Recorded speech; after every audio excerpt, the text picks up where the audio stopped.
Onye nwe anyị nọnyere ụlọ ka Chineke dị ike niile gọzie ụlọ nna na nwa na mmụọ nsọ. Ekpere a bịara site na nkwado ndị Love Bite Food and Beverage Limited Nnobi, ndị na-alụpụta Love Bite Bread nọ na nọmba 1 Nwotu Mmadụka Close, Nwuru Nnobi, 081-4982-8254.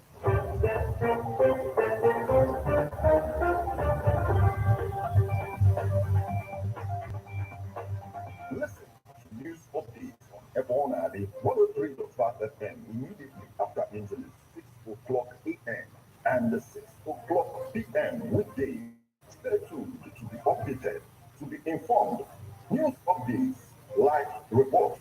Ebonadi FM breaks the news with actualities. I believe that if we are looking for a new Nigeria, you can as well listen online via mixlr.com/GistFM.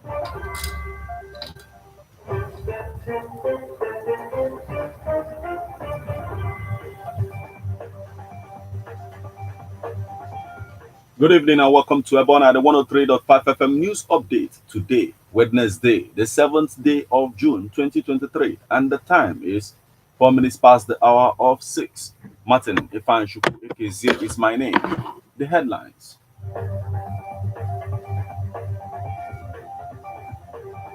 Don't allow return of touts destroy your vision of Anambra mega city, Bishop tells Soludo. Enugu court acquits 20 residents, rules the Norsemen not secret court. Ex-governor Umaye still running Ebonyi affairs, says group. Oti sacks revenue contractors in Abia.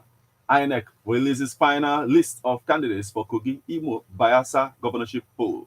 Russia receives new batch of Su-34 fighter bomber aircraft. Now, details.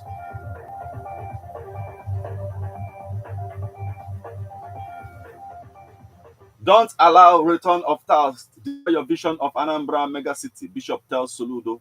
The Bishop, Diocese of Obaru, Anglican Communion, Right Reverend Prosper Ama, yesterday raised the alarm over the increasing and aggressive level of touting in Anambra State, saying that it will soon become a monster, bedeviling the state.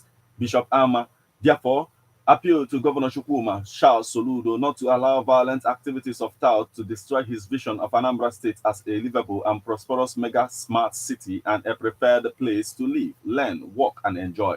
Bishop Ama regretted that Governor Soludo did well on the assumption of office by banning all manner of touting in the state, but later allowed touting to take the shine off his government, urging him to expedite action to stem the tide of touting before it becomes the most monster that will engulf the state and destroy his government, describing and likening the aggressive return of touting in the state to what the Bible said about evil spirits leaving a person and going into the desert seeking rest and finding none.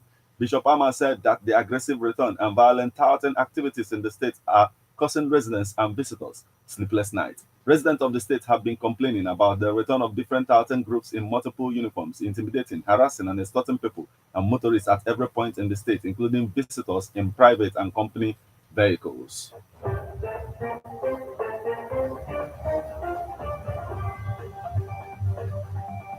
Enugu Court acquits 20 in delivering its judgment, upheld a case submission made by the Defense Counsel in the case number SMCME 587C 2019, Commissioner of Police versus Henry Oputa and the 19 ORS.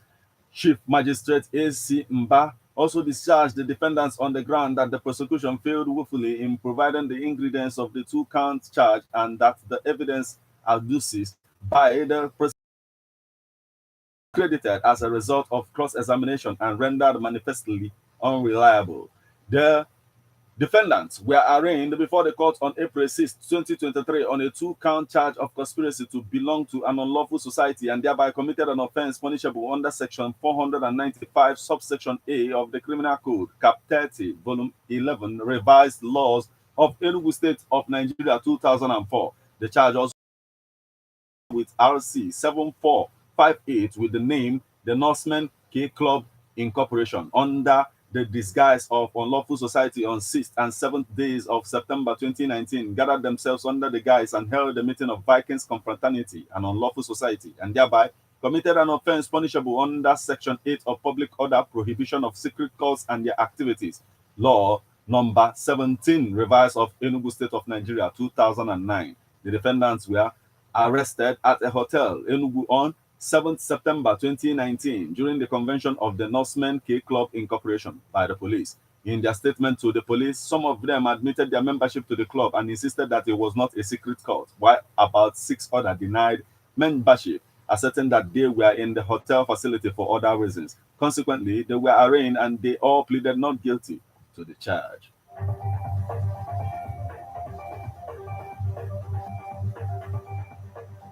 Ex-Governor Umahi is still running Ebonyi affairs, says a group of Ebonyi residents under the aegis of the Association of Ebonyi Indigenous Sociocultural in Diaspora has alleged that former Governor David Umahi is still secretly running the affairs of the state. The claim comes 1 week after Umahi officially handed over the baton of leadership to Governor Francis Nwifuru in Abakaliki, the state capital. But the Diaspora group insisted that Nwifuru was obviously not in charge, saying his purported predecessor is still seen moving in convoy and inspecting some uncompleted projects in the city. In a statement issued to newsmen in Abuja on Tuesday, the AEISCID president, Pascal Oluchukwu, explained that 1 week after Nwifuru took the oath of office as Ebonyi state governor, the electorate has yet to see any visible signs of governance. Oluchukwu also lamented that the governor's body language does not show he is ready to appoint members of his cabinet anytime soon. The statement read in parts, "We are aware that though the March 18th governorship election is being challenged by both the opposition People's Democratic Party and the All Progressive Grand Alliance and their candidates at the Election Petition Tribunal sitting in Abuja, INEC has declared Nwifuru, the ruling APC candidate, as the winner, and he was consequently sworn into office. But 1 week after he took oath of office at the Abakaliki Township Stadium, we are astonished that the Ebonyi electorates are yet to see any visible signs of governance, not even the appointment of his kitchen cabinet members. Rather, this group has been reading reports that his predecessor, Umahi, is still inspecting work at the site of some yet to be completed projects in the state. AEISCID was reliably informed that a day after he handed over the affairs of governors in Ebonyi, Umahi was cited with many of his dissolved ESCO members inspecting works at the new Olympic. Oti sacks revenue contractors in Abia. Abia State Governor Dr. Alex Oti has directed the immediate sack of all revenue enforcers in the market. Oti, in a statement signed by his chief press secretary, Mr. Kassie Uko, said the decision was aimed at sanitizing system of revenue collections in the transport sector in the market. And the statement directed all affected persons to return government property in their possession to the office of the special advisor to the governor. In the last 1 week, the new government in Abia State has been going tough on revenue collectors and touts in the state, a development being supported by transporters and traders.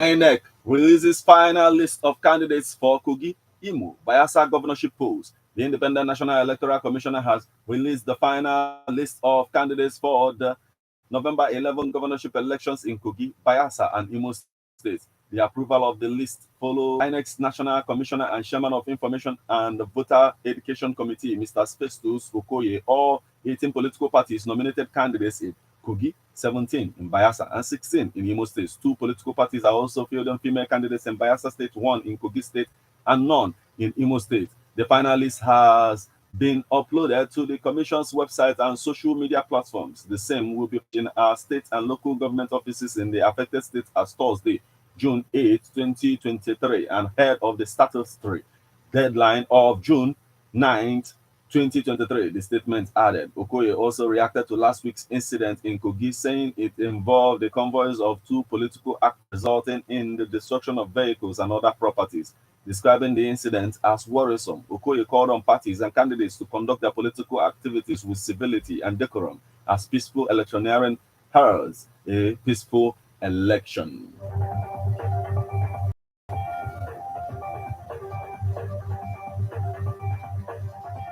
Now we move over to the foreign scene. Russia receives new batch of Su-34 fighter bomber aircraft. Russia's military has obtained a new batch of Su-34 fighter bomber aircraft. Russian media claim the aircraft were delivered by the United Aircraft Corporation (UAC), part of Russian state-owned firm Rostec, after being manufactured at the Shaklov Novosibirsk aviation plant and undergoing testing. The UAC said in a statement. The number of aircraft transferred has yet to be disclosed, but it may be a total of 4. The Su-34 is a twin-seat fighter bomber designed for precise strikes on ground and naval targets, as well as taking out targets in the skies. It's for reconnaissance missions, and it comes equipped with electronic warfare countermeasures. A Bill nose design meant to give more room in the cabin helped give it a number of nicknames, such as Play Pause and Hell Dog. According to a report in the independent news outlets The Drive, it is also reportedly meant to eventually replace the Su-24 fighter jet and the Tu-22M bomber. The Russia aircraft also comes in a few variants. The more modern version, the upgraded Su-34M. This reportedly includes improved avionics and guided munitions capabilities.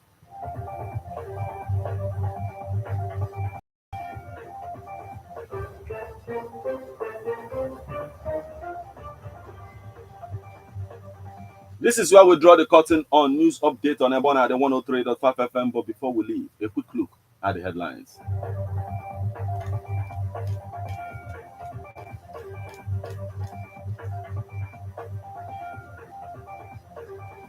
Don't allow return of tiles to destroy your vision of Anambra megacity, Bishop tells Soludo.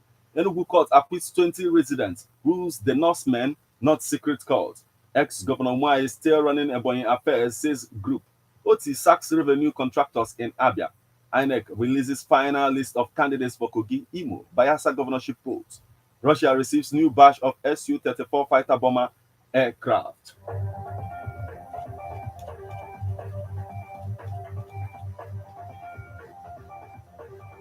You just listened to news updates on Ebonade 103.5 FM.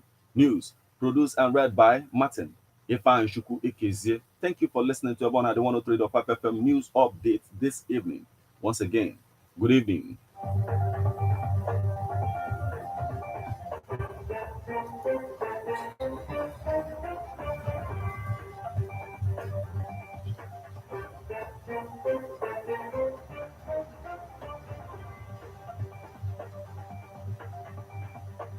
Listen to news updates. So, like, subscribe, and share right there. Immediately after injury.